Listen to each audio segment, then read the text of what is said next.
everybody, it's Stacie Duffy here, your Denver Metro real estate resource, and today I wanted to talk about closing costs. So I know it's not super exciting, but it's a question that I get a lot both from buyers and from sellers is who pays the closing costs? And it depends. Depends on a lot of different things. So as a general rule of thumb, we kind of go with who benefits is who pays. But that's not always the case. So I'll hit a few common closing costs and how those are generally, I would say customarily is probably the right term, paid for. And that can differ by state, that can differ by metro.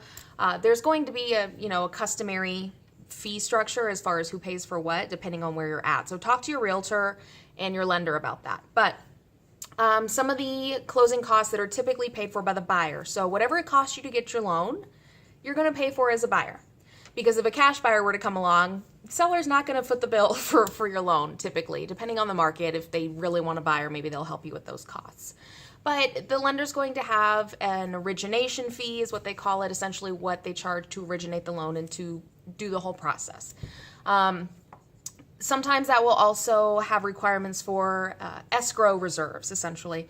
So if you're putting less than 20% down, or even if you are doing 20% down, a lot of lenders will require that you first of all, you pay your homeowner's insurance up front, so you're going to have a year of that at closing, as well as maybe 2 to 3 months of reserves for insurance and taxes, because your lender is going to be paying those bills from there on out while you have the loan. And they want to make sure that they collect that little bit from you every month, so when the bill comes around, they can pay it. But in case that bill's a little bit higher, a little bit lower, it's usually higher because insurance doesn't ever get cheaper. Taxes don't seem to either, generally. They want to make sure they have enough money in that account so they don't have to say, hey, we need more money to pay that bill. What they will do is they'll come back to you a year later and say, hey, that bill got more expensive. We need to increase your collection on a monthly basis. So your loan costs, your escrow holdbacks, those are going to be some of your big closing costs on the buy side. Title insurance is another big expense, and here in Denver, customarily, that's paid for by the seller. But in our contract, there's actually a portion where you can pick, is whoever picks the title company gets to pay for it. And obviously you can write in that one person picks, the other person pays. But typically the seller will pick the title company and will pay for that policy.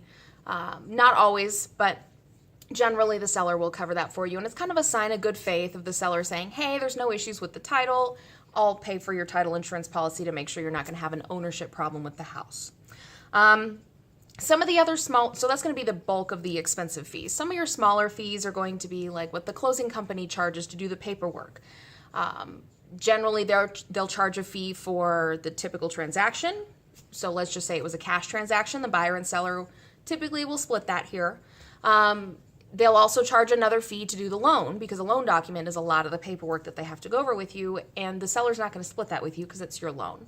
So typically the buyer will pay the loan closing fee, and then the buyer and seller will split the transaction closing fee.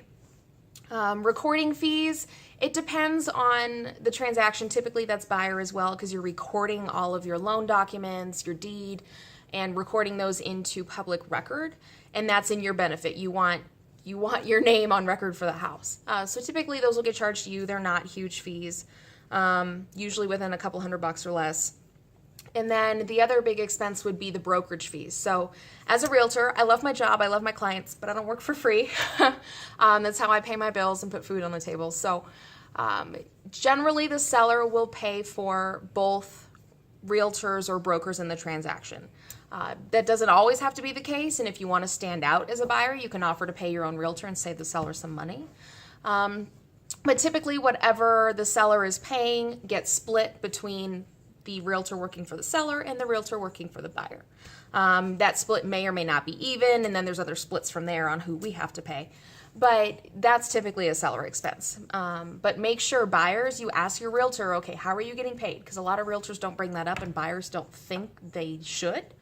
But you want to make sure your realtor is working for you. So anyway, that just covers some of the general closing fees. There's some other ones, of course. There's water transfer fees, there's HOA transfer fees, etc. A lot of those are written into the contract. But anyway, if you have questions, please feel free to contact me directly. My contact information is on my website. The link for that is down below. Or you can leave a comment as well, and that's down below too. So thanks so much for the time, and y'all have a great day. Bye-bye.